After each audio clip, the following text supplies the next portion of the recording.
Hello doctors. Today we are going to study about the anatomy of heart. Starting with the anatomy of heart, first we will know the surface marking. So the heart extends from the second intercostal space to the fifth intercostal space. Here you can see it is extending from second intercostal space. This is second rib, this is fifth rib. So this is the fifth intercostal space and this is the second intercostal space. So it is from second intercostal space to fifth.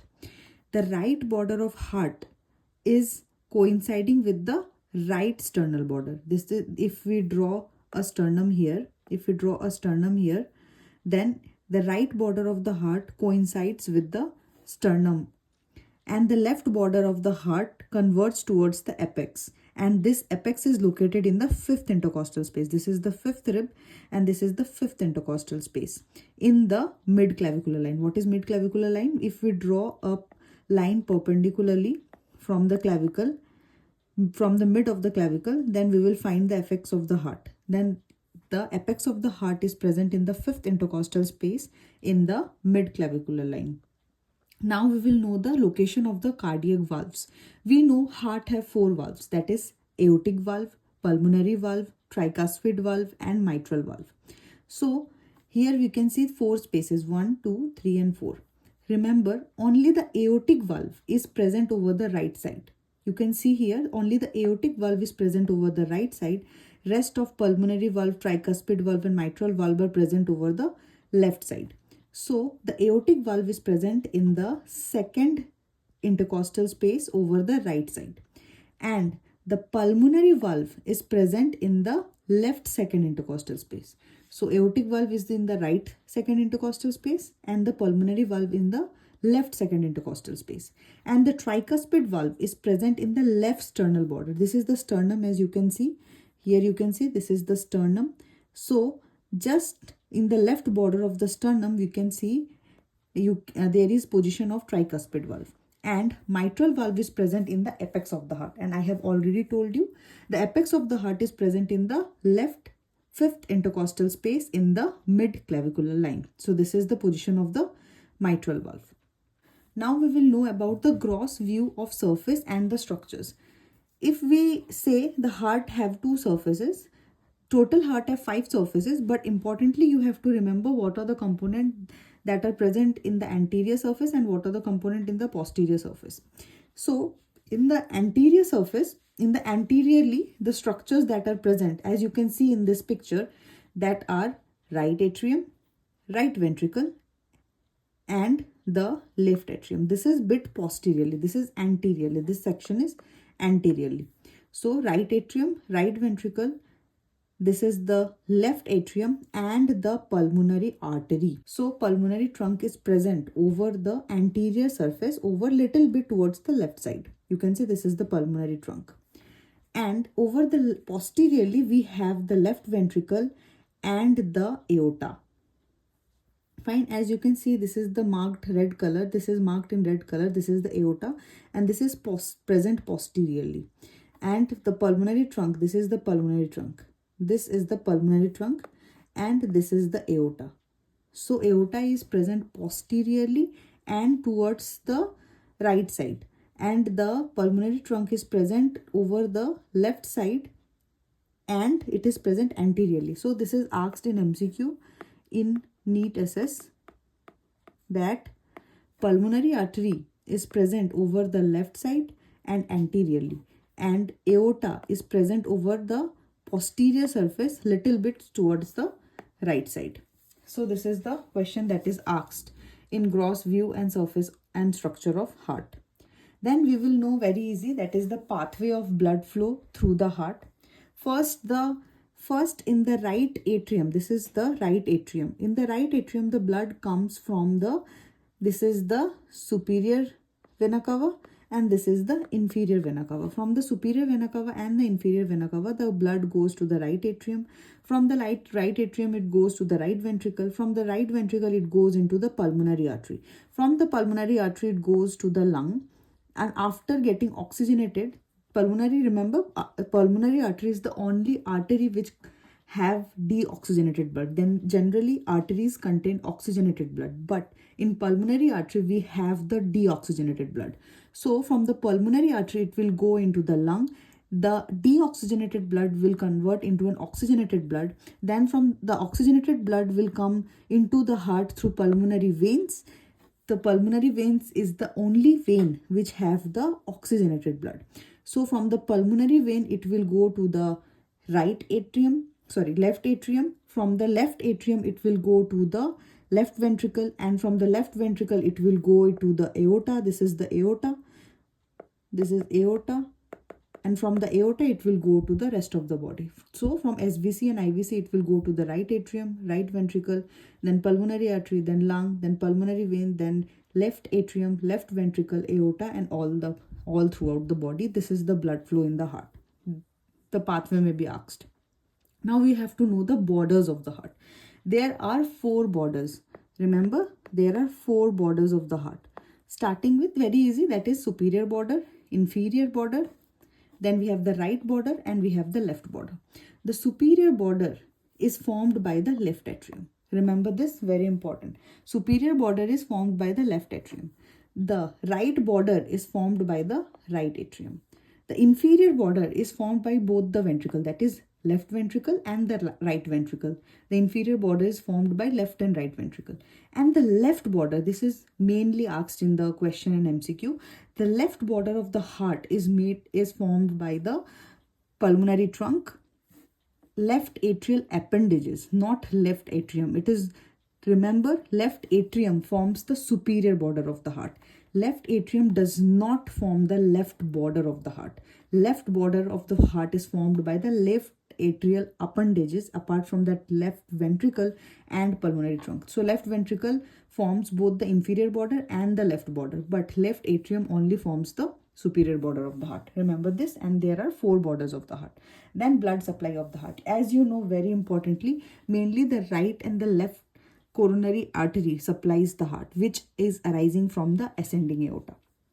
So we will start with the left coronary artery. Remember the first 2 primary branches that a left coronary artery gives. This is the ascending aorta, and here we will find an left coronary sinus. From the left coronary sinus there will be origin of the left coronary artery. The left coronary artery will give 2 branches first. That is, number 1 is the circumflex artery. This is the circumflex artery. The left circumflex artery goes towards the posterior surface of the heart in the atrioventricular groove. And this, the artery which is descending downwards, this is left anterior descending artery. This is also known as LAD. Very important artery. So this is the left anterior descending artery, and this is present in between 2 ventricle over the anterior side. That is known as anterior interventricular groove. So left anterior descending artery is present in the interventricular groove over the anterior aspect. Very important and asked in MCQ. And the circumflex artery, left circumflex artery, is present in the left atrioventricular groove. This is interventricular groove, and this is in the left atrioventricular groove. Remember this, very important. Now coronary artery have 2 branches. I have told you, circumflex and LAD. Now we will purely read about LAD, that is left anterior descending artery. So the left anterior, here we have another picture. This is the left main coronary artery. Circumflex artery is going over the posterior side, and this descending artery is the left anterior descending artery. This is present in the, as I have already told you, in the anterior interventricular groove, and very importantly, it supplies 55% of the myocardium. So this is a major artery, as it supplies alone 55% of the myocardium by left anterior descending artery, which is a branch of left coronary artery. And also left anterior descending artery is the most common artery to have an atherosclerosis. If an artery is having atherosclerosis in heart, then left anterior descending artery is the most common artery likely to be involved in atherosclerosis. Now, left anterior descending artery have mainly multiple branches, but over this side, these branches are the septal branches. As you know, these are the septal branches, or also known as perforator branches. So these are the septal branches. This is the left anterior descending artery. from that, there are septal branches, and over this side we have the diagonal branches. These are the diagonal branches and these are the septal branches. So again, I am repeating this for you. The left coronary artery have two arteries, that is circumflex artery and the left anterior descending artery. And now we are reading about the left anterior descending artery. The left anterior descending artery main have the septal branches and the diagonal branches, and this left anterior descending artery supplies the 55% of heart, and it can be divided into three parts: proximal, mid and distal. And how will you know this? Now here we have another picture. I will tell you, this is the coronary artery, left coronary artery, and this is the circumflex artery going posteriorly, and this is the mainly which is drawn, this is the left anterior descending artery. This is the first septal perforator branch. This is the first septal perforator branch, and here we have the diagonal branches. So proximal, mid and distal, these are divided into three parts. Proximal is from the origin of the left anterior descending artery. This is the origin of the left anterior descending artery up to the first septal branch. This is the first septal branch. As you can see, this is the first septal branch. So from the origin of LAD to first septal branch is known as proximal LAD. Now from the first septal branch to the last diagonal branch, these are the diagonal branches. This is the last diagonal branch. So this last diagonal branch, from first septal branch to last diagonal branch, is the mid LAD, and from the last diagonal branch till the terminal LAD is known as distal LAD. So LAD is a branch of left coronary artery which is divided into three parts: proximal, mid and distal. Proximal LAD is from the origin of LAD to first septal branch. Mid LAD is from the first septal branch to the last diagonal branch, and distal LAD is from the last diagonal branch to the terminal LAD. And another thing which is very important you should know, this first septal branch, this is the first septal branch. This first septal branch is just below, remember, this is just below subinfundibular pulmonary trunk. This is the first septal branch of LAD, is just below the submandibular pulmonary trunk. Why this is important? This is of great surgical significance because during harvesting, when we are trying to harvest the pulmonary trunk, there is chance of injury to the first septal branch of LAD.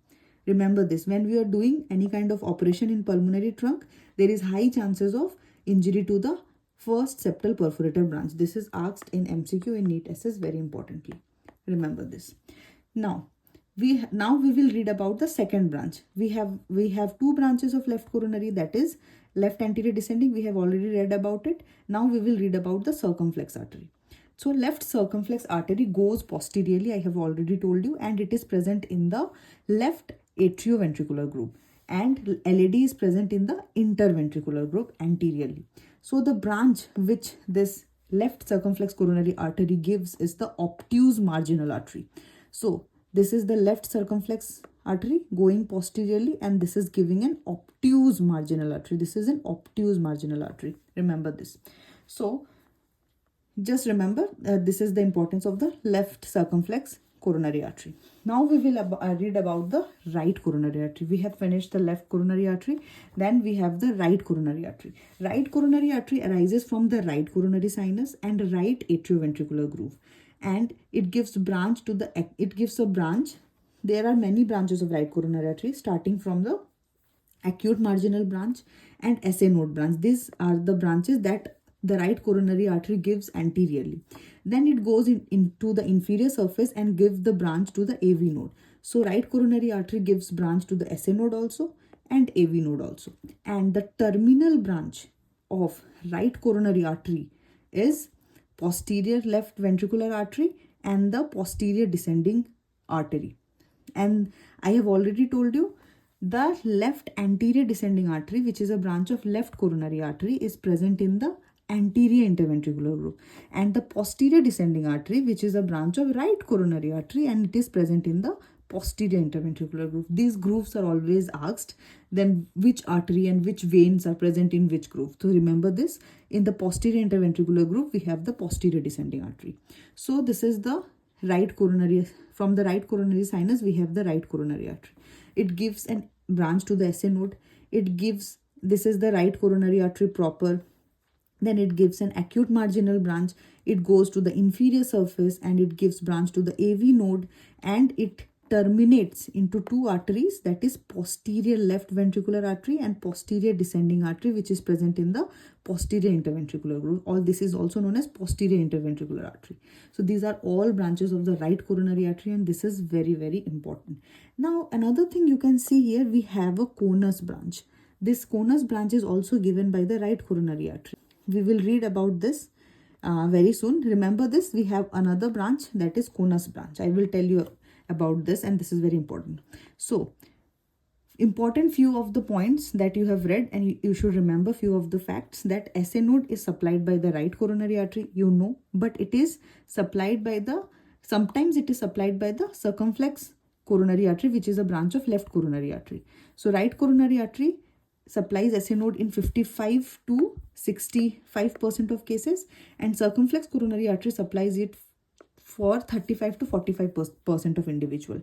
And the AV node is supplied by right coronary artery 90% of time, 85 to 90% of time, but left circumflex artery sometimes supplies the AV node in 10 to 15% of time. And another thing that might be new for you, you have not heard, that is accessory AV node artery. What is accessory AV node artery? This is also known as Kugel's artery. Remember this, asked in MCQ. This is in Kugel's artery. It arises from either from the right coronary artery or the left coronary artery. So this, if it arises, if there is an accessory artery, that is known as accessory AV node artery, which is also known as Kugel's artery. Now we have a summary of everything that we have told you. That is left coronary artery. I have told you, remember, there is an important thing here also. Keep it in mind. Left main coronary artery have two main branches, that is left anterior descending and left circumflex coronary artery. Written here that we have the ramus intermedius. So what is ramus intermedius? Ramus intermedius occurs when sometimes, remember, sometimes there is trifurcation. Sometimes there is trifurcation of left coronary artery. If there is trifurcation, generally left coronary artery bifurcates into LAD and LCX, but sometimes it trifurcates, and the third branch is known as ramus intermedius. And then we have the left anterior descending artery, very important artery, 55% of heart is supplied by it, and it have the diagonal branches and septal perforators, and it can be divided into three parts. Then the left circumflex coronary artery, which gives an obtuse marginal artery and left posterolateral branch sometimes. And the right coronary artery, very importantly, we have many branches, that is acute marginal, posterior descending artery, right posterolateral artery. Then we have the SA node artery, AV node artery, another is conal artery. So what is conal artery? So conal artery have a communication with the left anterior descending artery, which is present in the interventricular groove. So if there is a case of thrombosis in LAD, but it is still supplied distally by this branch, and this is known as loop of venusence. So this is the loop. Here you can see in the picture, this is the right coronary artery, and this is the conus branch. This is the conus branch, and this is the left anterior descending artery, and there is a loop, formation of loop. This is known as venusence ring. This can be asked in MCQ, and this is mainly, it is asked, venusence ring is formed by, that is from the conus branch of right coronary artery and LAD from the left coronary artery. This is the ring. Then we have the veins, very importantly. As you know, we have the majority of 55% of heart is supplied by the left anterior descending artery. So the major means it is a great thing. So remember like this, LAD is accompanied by great cardiac vein, this is GCV. So great cardiac vein accompanies LAD and also left circumflex artery and communicates with the middle cardiac vein. And this great cardiac vein joins with the oblique vein of the left atrium and forms the coronary sinus. And this coronary sinus opens into the right atrium. And there is a valve present in the coronary sinus that is known as Thebesian valve. And no other valve, remember this is very important point. No valve in other coronary vein. There is only one valve present in the coronary sinus, that is Thebesian valve. And this is about the great cardiac vein, which joins with the oblique vein to forms the coronary sinus. Here we can see this is the great cardiac vein. As I have told you, great cardiac vein accompanies the LAD, left anterior descending artery. So it is also present in the interventricular groove anterior. So this is present left cardiac vein. Okay, this and we have, this is posteriorly we have the middle cardiac vein, and this is the small cardiac vein. Small cardiac vein runs into the right AV groove and accompanies the right coronary artery and acute marginal artery. Here you can see another picture. This is the great cardiac vein. It joins with the oblique vein of the left atrium, and this is and forms the coronary sinus. This is the coronary sinus. And this great cardiac vein also communicates with the middle cardiac vein. Just remember this. Another last and there are multiple cardiac veins also, like small cardiac vein, anterior cardiac veins, Thibetian vein. These veins directly open into the right atrium. It doesn't communicate with any other vein. They directly open into the right atrium. But the great cardiac vein and oblique vein joins to form the coronary sinus, and this coronary sinus is Thibetian valve, which opens into the right atrium. Another thing that is, this chart is very very important. You need to remember this. This is the main gist of this our class. That is, in the left atrioventricular groove. Remember, atrium and ventricle, in between them we have the left atrioventricular groove. The artery which is present is the left circumflex artery, and the vein that is present is the coronary sinus. Then in the anterior interventricular groove we have the great cardiac vein, LAD, and mainly LAD and sometimes circumflex artery. Then in the posterior interventricular groove, we have the posterior descending artery, which is a branch of right coronary artery, and we have the middle cardiac vein. And in the small cardiac vein is present in the right atrioventricular groove, and it is accompanied by acute marginal artery and the right coronary artery. So the four grooves are very important: 2 interventricular groove and 2 atrioventricular groove. And what are the veins and artery that is present in these grooves are very important. So thank you for watching, guys. In our next video we will continue with the anatomy of left atrium, ventricle, and right atrium, right ventricle, and the anatomy of valves in detail along with the conducting system. So thank you for watching, guys. Please do like, share and subscribe to my channel so that I can make more free videos for all the medical students out there. Thank you.